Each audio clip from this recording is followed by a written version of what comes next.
So nice for you all to come on a Saturday morning to hear me talk about this. So yeah, my name is Lilly McElroy. I'm an artist here in Kansas City. I live and work in Lawrence, where I teach at the University of Kansas. And this is I Will Destroy You. And I tend to prefer a more kind of conversational. So if there's any questions or anything you would like me to address, please jump in and ask. But for me, this project is this combination. I think it really kind of centered on two main things. And the first is, I think probably pretty clearly, is eco-anxiety and this kind of dread and grief kind of surrounding what is happening with our, with our planet, our way of life, and kind of these feelings of complicity or guilt. But at least I'm feeling it. I don't ever want to speak for anybody else.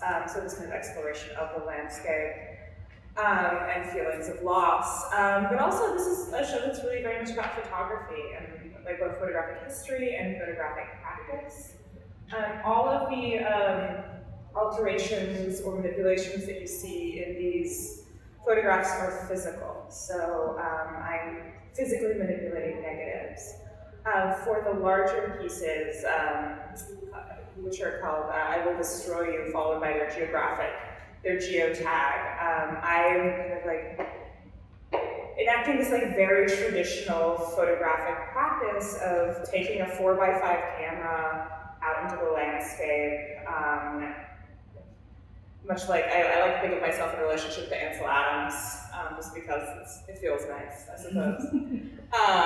So I'm going out into the landscape, and I'm making these photographs using this large format camera. And there's something really, kind of beautiful and almost kind of meditative about going out with a 4x5 camera, just because it requires this level of slowness. It's this relatively big camera that has to sit on a tripod.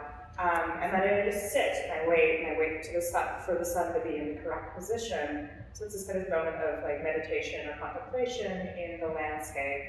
And then when the sun is where I want it to be or where I need to be, I press the shutter and make this exposure. And I make these what I would call very pretty landscape photographs that are kind of have this soft pleasantness. Some are more dramatic than others. I think the one over there in Hawaii is very kind of postcardy dramatic, because it is, Hawaii. You can't help but be a little bit of a postcard when you take a picture there. But once I have the negatives processed, that's where the kind of physical alteration begins. And I think that's where that kind of moment of meditation or anxiety kind of shifts into this thinking about destruction. So what I'm doing for these pieces is I'm just using my fingernail and I'm scratching away the emulsion of the negative to kind of generate this absence. And you'll see kind of yellow and red rings, and those are just simply the different layers of emulsion that I'm revealing. So as I kind of moved towards erasing or kind of picking away the visual information, we're left behind this kind of this hole, this kind of black deep hole. It feels like it's kind of this moment of absorption, or maybe this moment of generation, this kind of Big Bang black hole kind of theory happening there. And for me, they function both as this absence of the sun, but also maybe this thing that becomes potentially dangerous, this meteor that's coming towards us, or this kind of moment of absence that takes this very pretty and very potentially serene situation and shifts it into forcing us to acknowledge doom or impending doom. I think that movie, that Lars von Trier movie, Melancholy, had a huge impact on me. It is something that I think about a lot, this kind of having to contend with the knowledge that you're about to die. And I also feel like this is probably, as I'm aging, I'm thinking a little bit more about mortality and the body and I guess the inevitable. So it kind of goes both into these ideas of eco-anxiety, but also just ideas of being a human being who has to kind of deal with the fact that one day they will no longer be around. So those are the things that kind of go back and forth. And it's really I think like, how do I say this? Like it really is in keeping with my practice. I think that for the last few years, I've been making these photographs in which I'm interacting with the sun, or kind of like trying to control the sun in various ways, or trying to destroy the image of the sun in various ways. And I think it's a lot about me wanting to make things that are beautiful, but feeling a little bit anxious about it. I think the relationship to like photography and beauty is a really strange one, or kind of a strained one. When something is very pretty or very slick, it's very easy to kind of slide off of it and stop thinking about it. So with these, and with the kind of previous works like I Control the Sun, it's about interrupting beauty in a way, kind of creating this moment that like forces the viewer, or kind of pushes the viewer to kind of think about what they're seeing, and not necessarily slide off the image and kind of move past it as quickly as you would if you were just, maybe looking at this kind of picture of a very pretty field, a very beautiful sun flare. So those are some things that I'm thinking about with this work. And again, just very much about this kind of like photographic process. There's this kind of pleasure in going out into the landscape and making this work.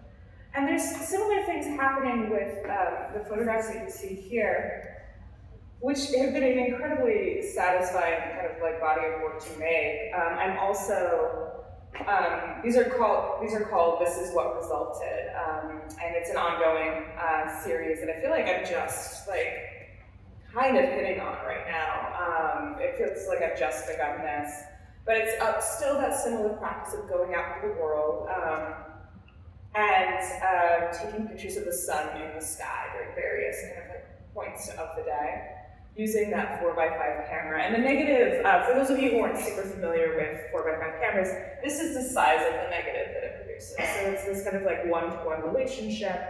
And what I do after I process these negatives is really simple. I just make a tear into the negative, and I just tear it into the point where like the tear that I make kind of reaches the sun, so it kind of like makes contact.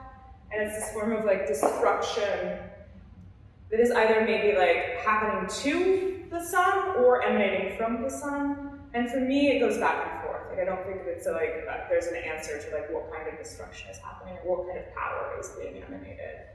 And also it kind of like, it allows me to kind of like push against this like I don't know how many of you grew up like taking pictures with negative. I mean, I feel like a lot of us did here. But like that kind of like, the amount of like times my parents yelled at me for like putting my fingers on negatives as a kid, I feel like was like a really kind of impactful thing. And now getting to this kind of like contrarian moment of like getting to not only like touch the negatives, but like absolutely destroy them in this way that is like irrevocable. Like there's no going back from the destruction that I've done, both with these and with the larger color I will destroy you pieces.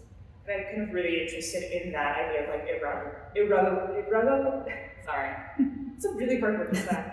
Irrevocable damage is something that I'm very much thinking about with this, and how do we contend with this thing that cannot be fixed. But with these, I take these into the darkroom and I'm making contact prints. So the negatives are placed directly onto this light-sensitive paper. There's a piece of glass that goes on top of it, and I just make an exposure. So it's a single exposure. And the reason that they're floating in a sea of darkness is because the light is hitting the entire sheet of paper. And that becomes kind of this process. And I'm really attracted to the physicality of it, this kind of like feeling of like bending of the paper.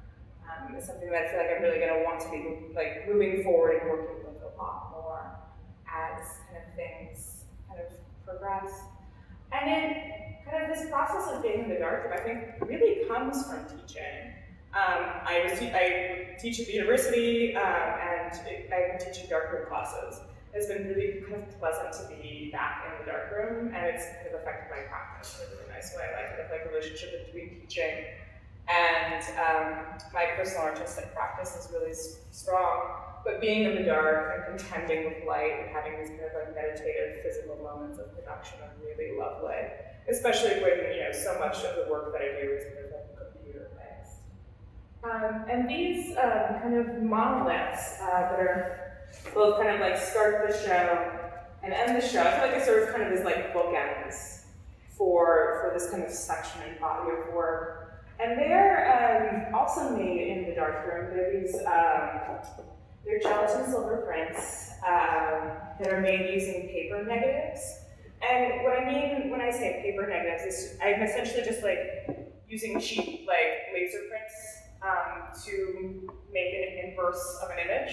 I print that out, so I have this sheet of paper that functions as a negative, and it does this thing where it kind of like tends to create these like soft moments of like out of focus or weird moments of texture, and that kind of like shift in materiality becomes interesting for me. So it's not this like photography has this kind of like beauty of being like you see all the details, right? I think with the bigger ones that's really important. That idea of like light having to pass through a material that kind of like changes the way you read it was really exciting for me. And I love those kind of like shifts in focus and these moments where you get to see like what is essentially just the texture of the paper getting reproduced on the image. So when I make these, the sun is something that I'm personally adding. In this kind of like darkroom process, it becomes this like very direct idea of like painting with light, which is very much about kind of like that history of photography. So the sun is something that I just kind of use my hand or a piece of like foam core, and I just kind of like add more light to that specific area, so it becomes this very physical thing that is happening. And I'm adding the sun and bringing this idea of impending doom, maybe.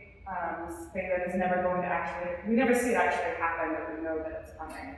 So we see this kind of black orb descending, and it becomes this kind of lack of energy, these moments where, you know, the sun was kind of like provider of energy, provider of light, is now kind of like absorbing everything. And I think you could read it both as, you know, the absence of the sun, this kind of moment where it's gone, or the presence of something ominous that is entirely alien. I think I was talking with Gary a little bit before this, and watching the movie Armageddon, that like old Ben Affleck movie, like really hit home. This idea of this thing that will like come down and destroy us, and just kind of like have to wait and watch. And if we're talking process, again, this kind of like notion of like the sky getting darker is something that I'm physically doing simply by like adding more light to the exposure. And these are the first kind of iteration of this like larger monolith piece that's kind of back over here that I've made.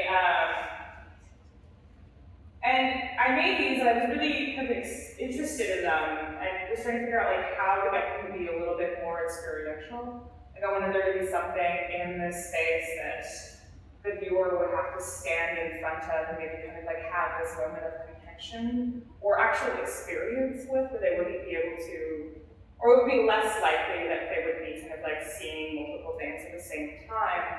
So I wanted to create this large scale, I guess,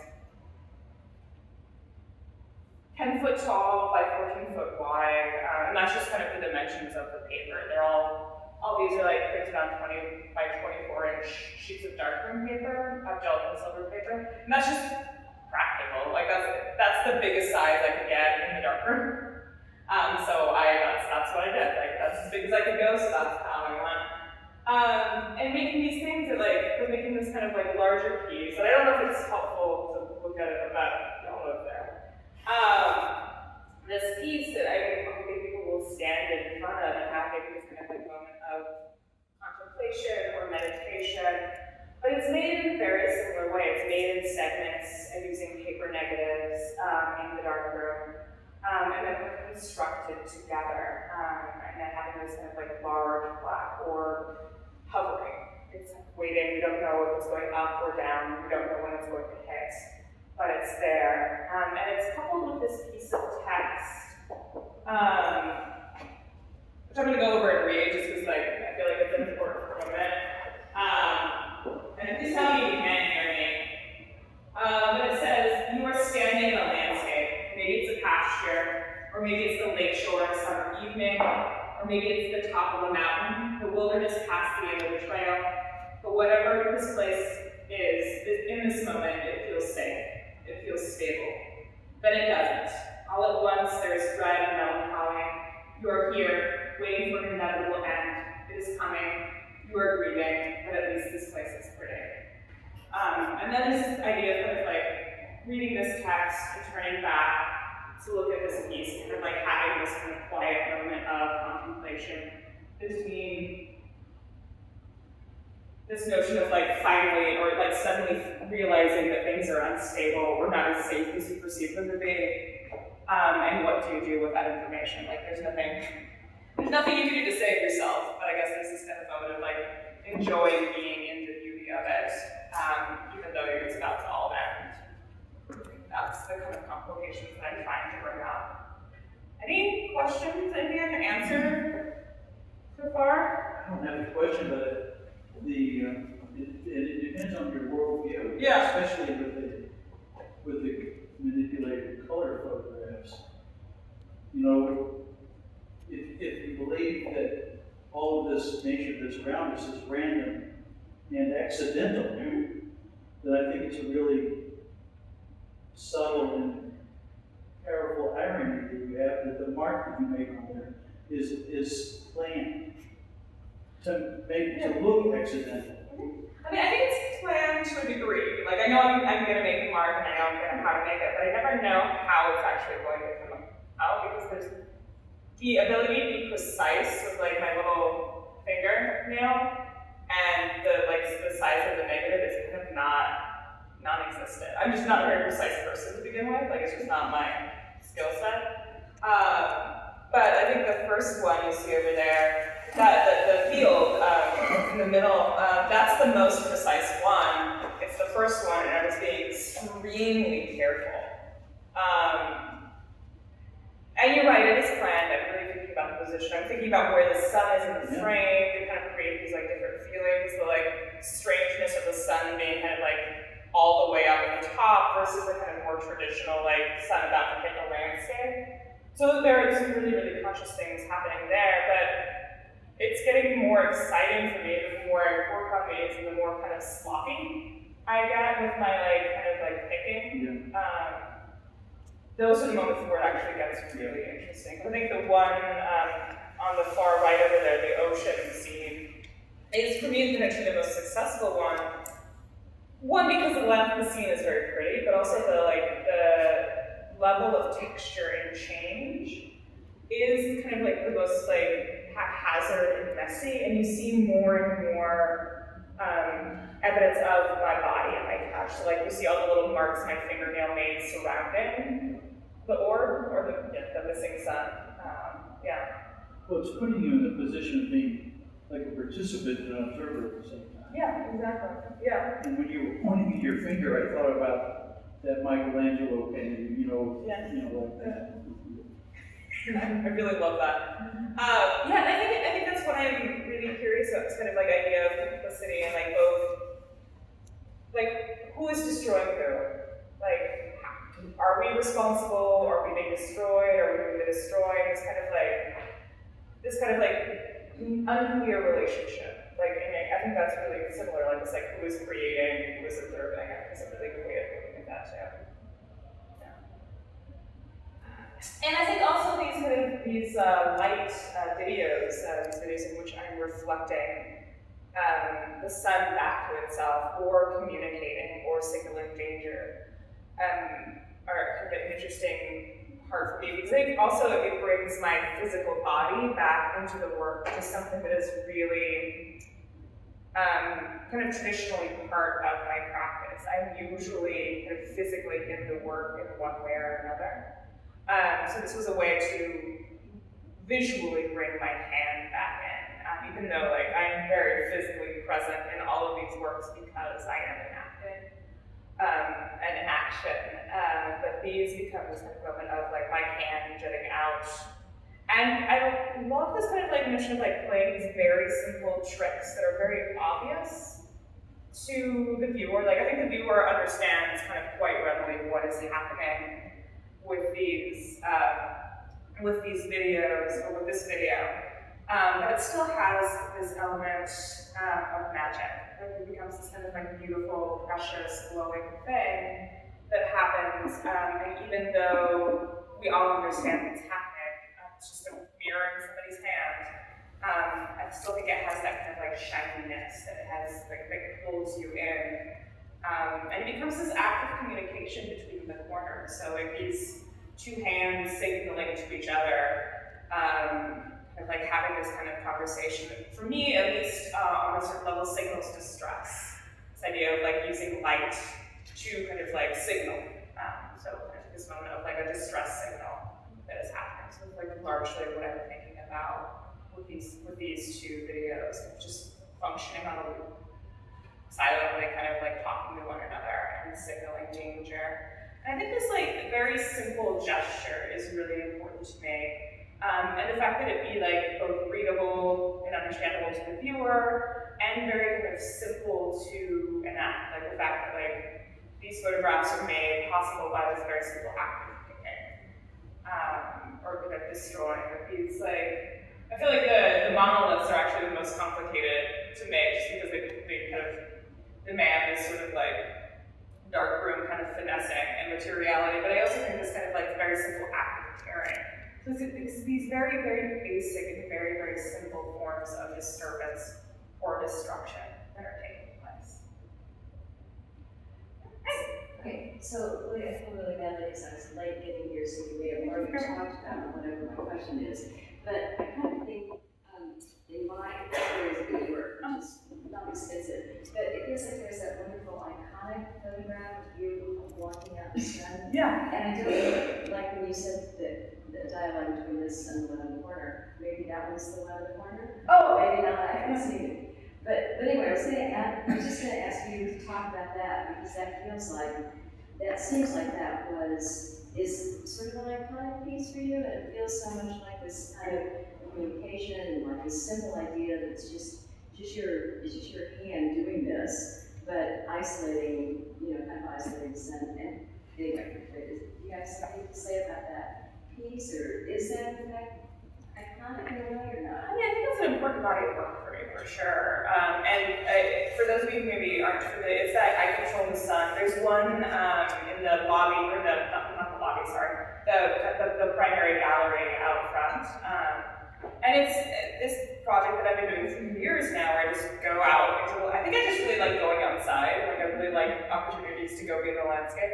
And I stick my hand out and I kind of mime or enact this idea of like holding the sun in my hand. And it's very much about power and this idea of controlling something that you have no idea, or no hopes of ever actually like controlling. But it's also this just very kind of, again, simple, playful, childlike, if you Google the gesture, like it's just full of like the internet is full of like pictures of people doing this in the landscape and having a great time. And I love the cliche quality of that. It's kind of very intentional. Also just the fact that it's like such a human gesture to enact. But I think these are definitely, I'm trying to figure out like what to do next. That's still an ongoing body of work, but I feel like I need to have something else to work on, so I don't kind of like, become, I feel like the phrase one-hit wonder maybe is applicable, not that I'm saying it's a hit, but that idea of kind of like moving through different ways of working. And this feels like a direct continuation. And I'm sort of really enjoying dealing with absence as opposed to presence, and thinking of like what happens when you take something away as opposed to like trying to hold on to it. And there is previous work that I've made. There was a project I did called Sanding Away Years Worth of Sunsets, which I had this stack of 365 10 by 12 photographs that were kind of stacked into a monolith, and I just sanded away the image of the sun into a hole, and it became very much about this like insertion of the female form into the landscape and this kind of movement through time, as well as this erasure of the sun. So there's these things that I'm kind of playing with. And I'm generally curious as to like whether or not, I don't have an answer for this yet, like if these are this kind of like act of like, someone described the sanding away the sunset as this kind of act of like queering the landscape and kind of like dealing with gender and the presence of gender in the landscape. And I'm really curious as to whether or not these are fitting. They feel a little bit different for me, but I really love that kind of like reading this idea of kind of like, yeah, queering the landscape. Wondering if you see that, I'm not sure yet. Is that? Yeah, that's great. Okay. Awesome. Lily, I have a question. Could you discuss the location of these landscapes and the significance behind your choices of the sites you chose? Well, I wanted to, I mean, the sites I choose are also very pragmatic. I mean, I can only go to so many places, but I was really hoping that I would, with these, that I would get as many kind of like types of landscape as possible. I think the kind of variety, it's not happening in one place, it's happening everywhere, was something that I was really, felt really important. So this idea of it happening in the ocean, in a field, on the mountains, by a lake, in a tropical location, in a desert location, and kind of finding these different types of landscape. And I just so happened to like have some kind of lucky moments of travel and of kind of like different living scenarios. In the summer, I worked for an arts organization in Maine, so I'm in Maine, and this very bucolic field setting that is next to some mountains. So I was able to get in a very kind of like condensed area some very different photographs. And then the desert photograph in the back is an image made outside of my parents' front door. So just kind of like visiting my parents and making these images in the desert. And then over the last spring break, my mom and I did a mother-daughter trip to Hawaii. So I was able to I pack my camera in this like horrible, tiny little suitcase that I hope nobody ever makes me check. And I take this 4x5 with me on vacation with my mom. So we made 2 photographs in Hawaii. So the ocean and the kind of very obviously palm tree tropical photograph over there is Hawaii. So those are the locations, kind of pragmatic, but also just really important that they feel everywhere as opposed to singular. Yeah. Thank you, Casey. It's a great question. I have a question. So could you kind of talk about the tension in working in this process that is kind of both going extinct a little bit, like film photography I think is always fighting to remain relevant and to remain in production even. Yes. And part of that is because it's so toxic I too, know. because of the toxicity of the chemicals and all the things required. And so I'm just kind of curious to hear how working with this process that is fighting to be here, you know what I mean? Because it is toxic, kind of impacts the eco-anxiety and the themes of how you think about the work. This is something I'm actually really trying to figure out. What are my kind of ethical responsibilities in production when we're dealing with something that is, it's junk and silver, it's toxic. There's some problems there that I don't know how to answer for myself. Because I also just really love the traditions of the medium, and I don't want to be pushed out of working in something that I find so historically important and relevant. So I think it's something that I need to figure out. I'm hoping that I'm hoping that by working at a university that has the means to properly dispose of things and do things. So I'm not impacting, it's not I'm not doing my home dark room where I'm accidentally spilling chemistry. That's how I live with myself, I guess. But I think that idea of something, these methods of production that are not being utilized as much or kind of going out of style or kind of potentially disappearing is really interesting. Although I do think physical film photography is becoming more popular because people are getting a little frustrated with this relationship to the digital and the ease of the digital, or the kind of the way that it forces you to be in front of a computer all of the time. So I'm hoping there will be kind of a bigger. I don't think it's ever going to die out. I feel like it's one of those history things that people will rediscover it over and over again because there is this kind of beautiful magical process like that, the act of like being in the dark room is such a moment of magic that I still love, like, you know, exposing something to light, taking it to a chemical, and then watching something appear. It just becomes so insanely magical. And I think like dealing with that is, yeah, I kind of love that. I feel like it's always gonna be something that like somebody's gonna be interested in. But also the fact that like, yeah, like the fact that these are like physically made things becomes really important to me in a world where like we're so used to kind of questioning reality with the digital image. And I didn't want there to be, or I wanted to like maybe hopefully limit this like idea of like physical falseness by making actually physical alterations as opposed to like digital changes. So, okay. Yeah. So, in studying like subjects like sustainability, climate, climate change, women's studies, Yeah. right, Lisa, all those, and I would imagine like a doctor who studies cancer, a lot of times they feel so overwhelmingly bleak, like there's no softness, there's no fixingness.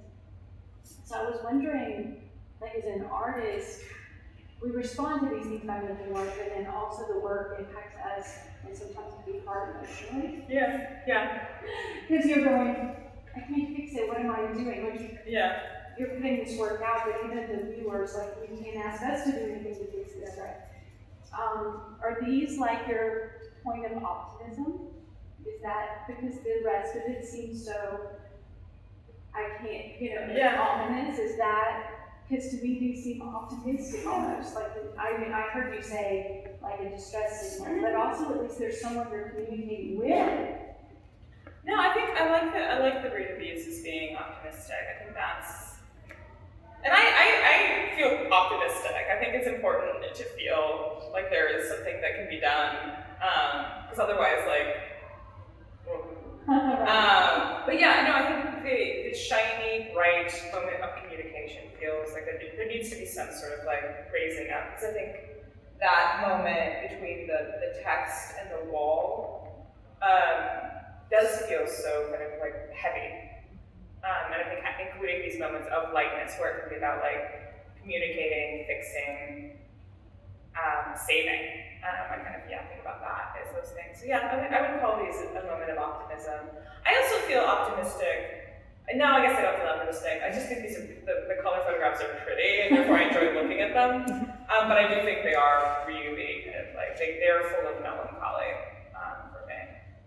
But these are my moments of, I think that's a really nice way to put it, of optimism within an otherwise kind of like somber, melancholy exhibit. I feel like this is all coming back to beauty, which you seem very suspicious of, and fairly, and that you're playing with that and in dialogue with it. But could you just say more about that? Like, what are you afraid of exactly of making a beautiful picture? Is it just balanced by this sensation of doom that you're referring to? I feel like when I think about beauty, I think about this essay I read. It was kind of talking about this like magic blur makeup. This was like maybe a decade ago. Can you say that again? I think it's magic blur or something like that. It was a makeup that you could put on would it blur you in real life in the way that like an Instagram filter would blur you? So you would be like camera ready all the time. Right, weird. Because I knew like making yourself like so that you would be this surface. And I feel like I often sometimes think about beauty, and especially in the photographic realm, as a surface that doesn't give people a foothold to like hold on to. Like there's no crack to like sink your hand into the hole, because it's pretty, because you don't have to think about it. And I feel like beauty and the sublime are different things.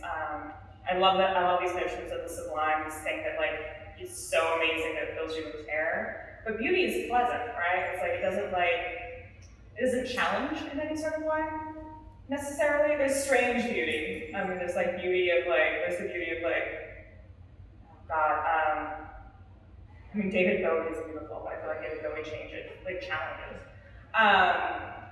But like with beauty, I think you can slide off and ignore and not delve deeper because it doesn't always require you to. So when I'm dealing with beauty, when I make beautiful images, I like including something that makes you have to delve deeper. And for me, it's usually in the form of an interruption.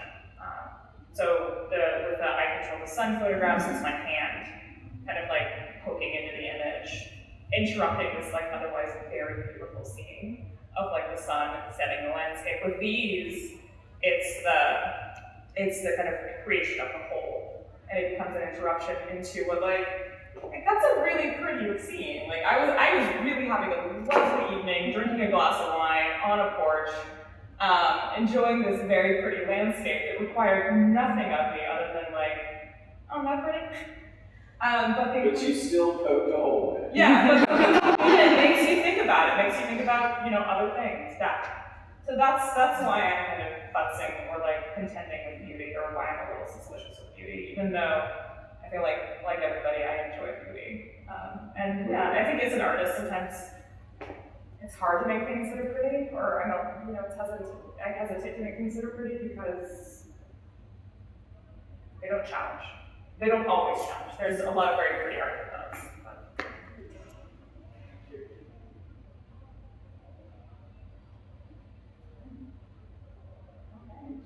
Well, thank you all for coming. This is so nice to chat with you.